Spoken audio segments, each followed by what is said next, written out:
their batting team for 2013 is the Red Arrows.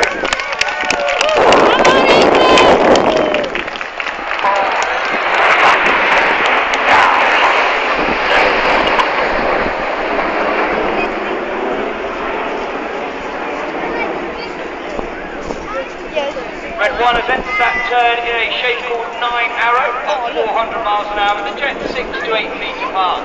He's now called them into short diamond formation, where you'll see Reds 8 and 9 tuck in to form the famous Red Arrows Diamond 9 shape. Red 1 is squadron leader Jim Turner, second year leading the team, but he was a wingman with the Red Arrows from 2005 to 2007, and he led the synchro pair. In for the left-hand side now, this is short diamond.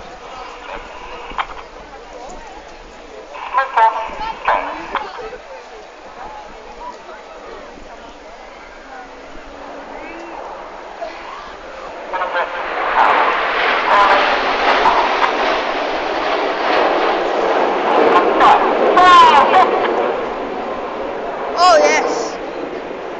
Reds 4 and 5 roll back there into a shape called Apollo. I'll talk more about Apollo in just a minute. This is your shot yourself.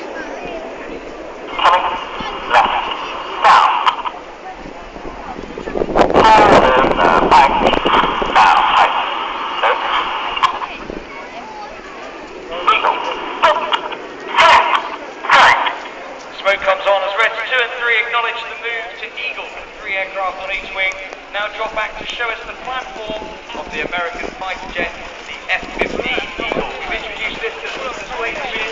Past life the Americans support they showed during the Battle of Britain in the Second World War on the Eagle squadrons. Now in your right hand 45 degrees, this is Eagle. Okay. Coming. Right. Now.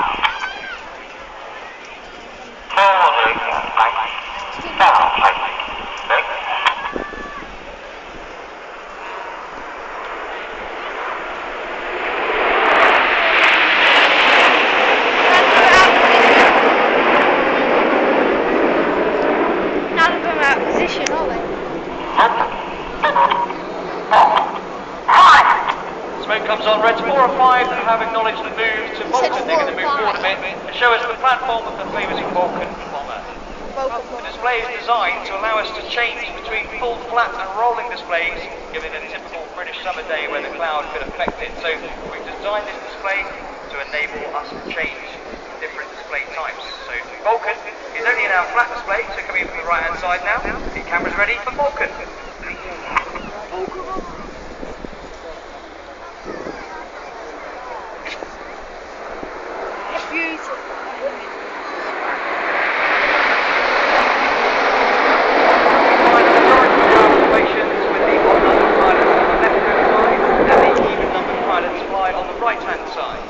Red 6 and 7, the synchro pair, tend to fly directly behind the leader in line astern. The distance on the very bottom of the formation is Red 4. He's Flight Lieutenant Martin Hurt. He's in his second year with the team, and he's the team's executive officer. He's a Hawk flying instructor and solo Hawk display pilot. And operationally, he flew the Harrier GR9. Smoke's off now for a new shape. This time it's of the iconic supersonic airliner. They'll shortly be coming left with red, white and blue, and hopefully a huge round of applause as they show you Concorde. Yeah, Concorde. Know it? Coming left. Now. Holding bank. Down. Tight. Ladies and gentlemen, big round of applause. The very best of British in Concorde.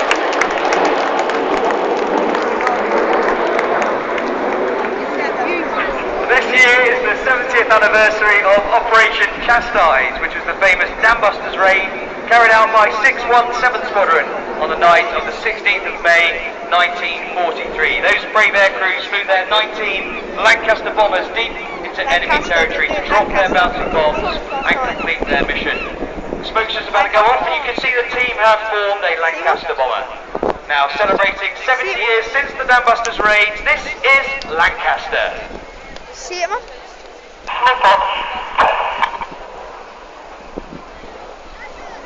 Lancaster, see? Front bits and the back bits.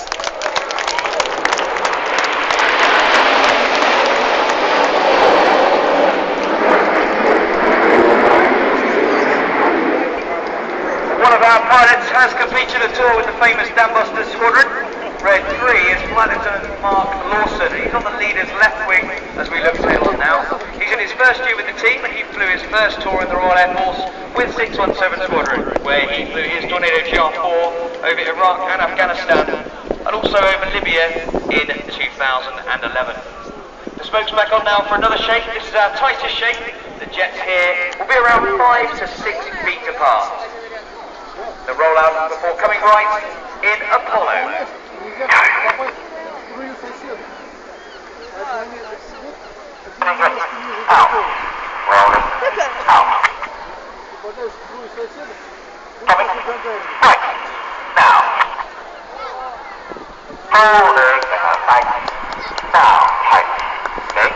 This is Apollo.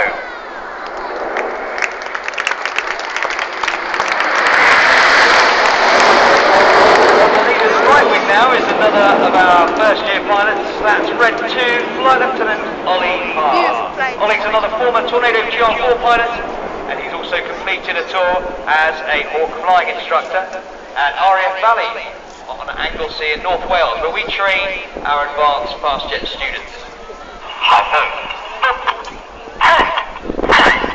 Reds 2 and 3 now acknowledge another move, this time to Typhoon, which is aimed to pick the Delta Wing platform of the Royal Air Force's new multi-role combat aircraft, the Eurofighter Typhoon. We now have 4 frontline squadrons of Typhoons, whose primary duty it is to protect the airspace of the UK and the Falkland Islands. In fact, you should, hopefully if the weather stays, see the Typhoon just after the red arrows display. But now from the left-hand side, this is Typhoon.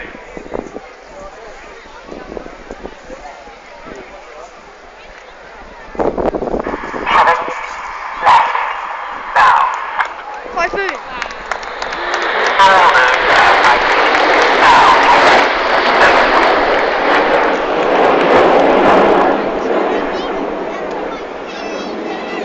One of our pilots is a former Typhoon pilot. Red 9, Flight Lieutenant Mike Charles, is just about to move to the bottom of the formation as we're looking at it. He's in his second year with the team. He's another former Hawk flying instructor and solo walk display pilot.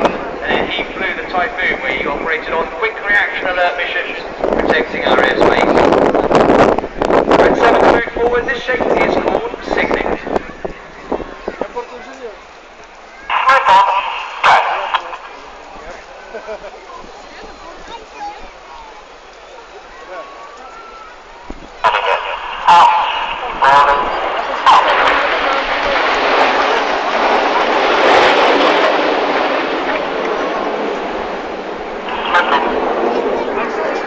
In the middle of the left-hand wing as we look tail on is the last of our first year pilots. That's Red 5, Flight Lieutenant Steve Morris. Steve's another former Hawk flying instructor and he was posted to the Harrier GR9, but unfortunately only spent a short time flying the jet before it was taken out of service, and he transferred to the Tornado GR4 where he flew over Libya in support of Operation Elemi in 2011. The smoke's back on now for another shape. This time you'll see Red 6 and 7 move to their respective sides to form Big Vixen, which is named after the 1960s naval fighter, the Sea Vixen.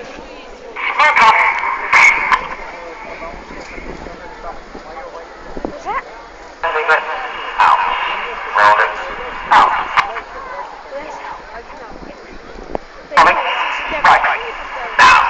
They go together. This is Big Vixen.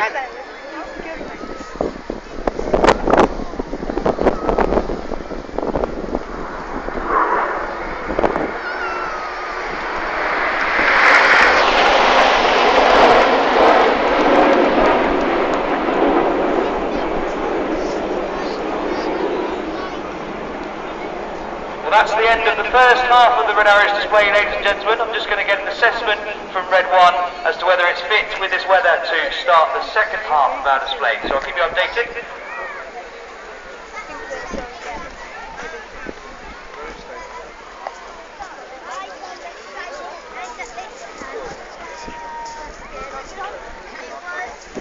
Go down there, right?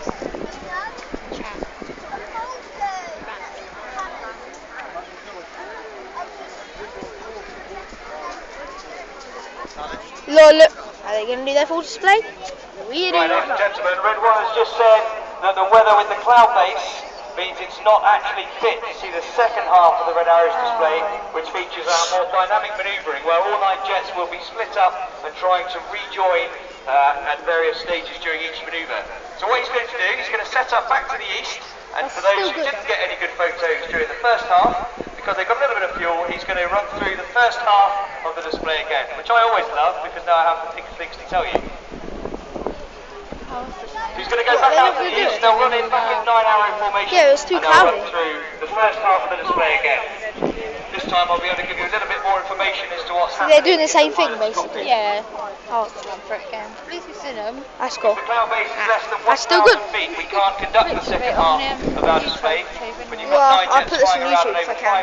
500 miles an hour trying to rejoin, obviously we don't want to be below the cloud and accidentally going into the cloud and not being able to see each other. So safety is the prime concern.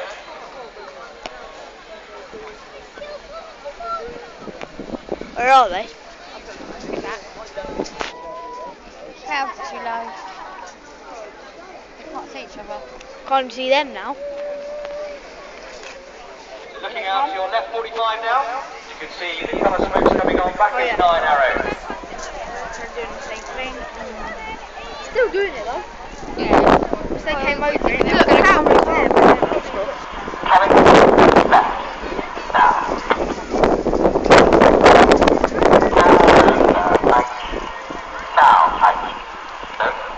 You can hear a certain cadence in Red One's voice there. He's doing that because in the big formations, the outside guys need to anticipate their control inputs.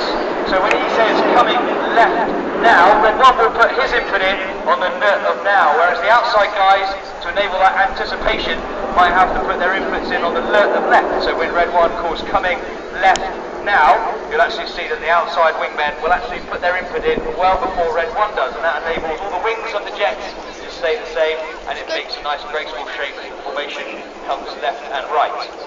In for the left now, this is short diamond.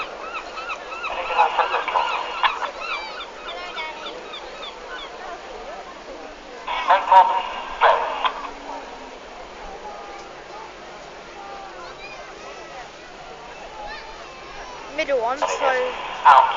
Rolling.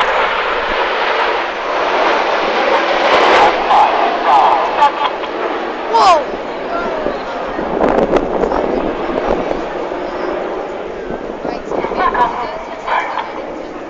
Still done a roll. That's pretty good. Holding back. Now, height. So relaxed. You can hear Reds 2 and 3 acknowledge that move with a certain cadence in their voices. Everything done is done with a cadence. So they count 2, 3, and the 3 jets on each wing. The pilots will put their air brakes out on the count of 4. They'll put the air brakes in on the count of 6, which enables all of those 3 jets on each wing to move back at exactly the same pace and keep the formation symmetrical during that move. But now, right 45 degrees again for Eagle. Right. Now. Holding back. Now, height. Closer. There are no computers in the Hawk aircraft that we fly other than a little bolt-on GPS unit, which is much like a car's tom-tom. All of the flying is done by the pilots, operating their hands and feet to move the Hawk's hydraulic and mechanical controls to maintain formation position. Those formation positions are set by lining up certain references of the leader's aircraft, so the jets at the very back are ignoring the aircraft that's only 6 to 8 feet away from them, and they're all looking at various points of Red 1's jet to maintain their formation position. You can see that now as they come in this right-hand turn in Vulcan.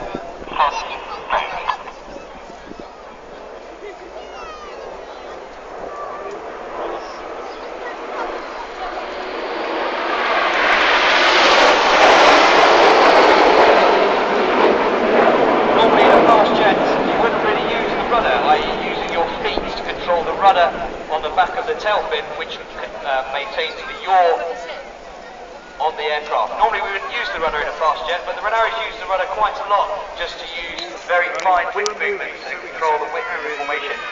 Sorry, Samuel and James. You're going to get it on the move. Smoke's back on now as the team form Concorde again. Remember I said that everybody is looking at Red 1's aircraft. So when Reds 2 and 3 normally fly right on the leader's wing, they have Right on the luxury wing, being right they've got next to red, Red 1. and then the other When they're one in arrives a Concorde, little bit they're in, about and 120 then feet further back in the that's how they do formation it. away from Red Red 1, one's which got means peak that the position. slightest error in their formation reference keeping equates to a larger error in their formation position. Now coming left, this is Concorde. Now. Holding back. Now.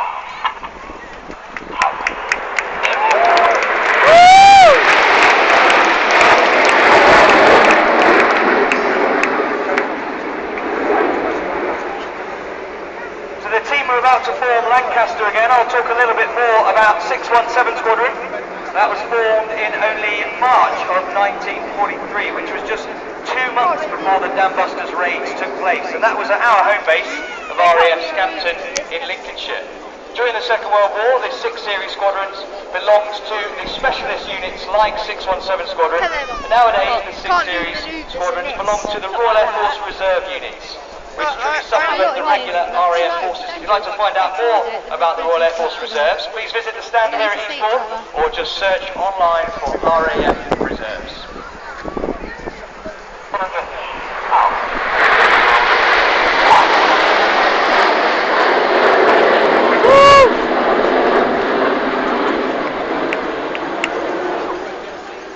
Directly behind the leader right now is Red 6, and he's the leader of the synchro pair. He's Flight Lieutenant Chris Linden-Smith. It's his 3rd and final year with the team. Normally he'd be shouting on the radio at this stage, strutting his stuff, leading the synchro pair, but unfortunately we can't do that in the weather we have here. But that's Red 6, Chris Linden-Smith. He's a former Tornado GR4 pilot, and he has completed a tour as a Hawk flying instructor. It's gonna go on. Won't affect the radars, they don't go that high. Smoke goes off again as they've reformed that Apollo shape. This is actually named after the lunar landing craft from the Apollo missions. I'm going closer. As they come into this right-hand turn, use your imagination as you see Apollo. Holding back. Now, tight.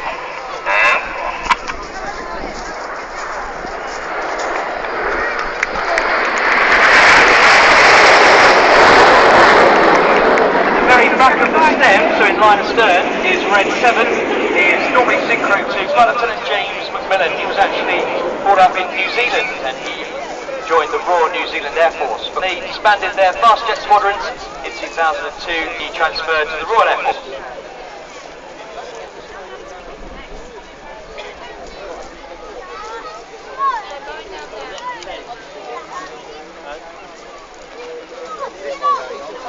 Okay, ladies and gentlemen, unfortunately the weather has taken an even further turn for the worse. So that is where we're going to have to stop the formal aspects of the Renaris display. But Red 1 is now going to take the team out towards Beachy Head, and he's getting to a big battle, a big V shape where the jets are around 20 feet apart, and they're going to come and give us one final flight pass before they head back to land at Manchester Airport. The cloud base has just come down a little bit more out to the east. You're going to see the radars just do a fly pass. So they're just setting up for that. We've been lucky to get this in. Obviously the weather has been a major factor during the flying displays here at Eastbourne. It's a real shame that we've had to just perform the second half, the third half. Directly front, you'll see the aircraft positioning towards Beachy Head as they give us this flight pass. What you'll see now, when they come past, the jets will have their air brakes out. This is a big panel that hangs down on the back of the jet, and we use that to create drag to slow the aircraft down. A secondary effect of having the air brake out is the need to have a higher power setting to maintain speed, and in turn that gives us a very deep red and blue coloured smoke. Hopefully you'll get a good photograph of that as they come past from our right hand side. We produce the smoke by injecting regular diesel fuel into the aircraft's 400-degree engine exhaust, and that causes it to vaporise. To get the red and blue colours, we simply add a dye to the diesel, and each aircraft can carry 5 minutes of white smoke and a minute each of red and blue in a specially modified container under the aircraft's fuselage. Yeah, so The pilots put the smoke on by operating one of 3 buttons on the aircraft's control column, yeah, or I think stick that's as the end most of the red people would arrows, call it. but that was good, and So I'll if show you you next picture week. holding a joystick Subscribe where your and thumb sits naturally like, would be where the white smoke and is. Your ring finger yeah, see ya. would operate the blue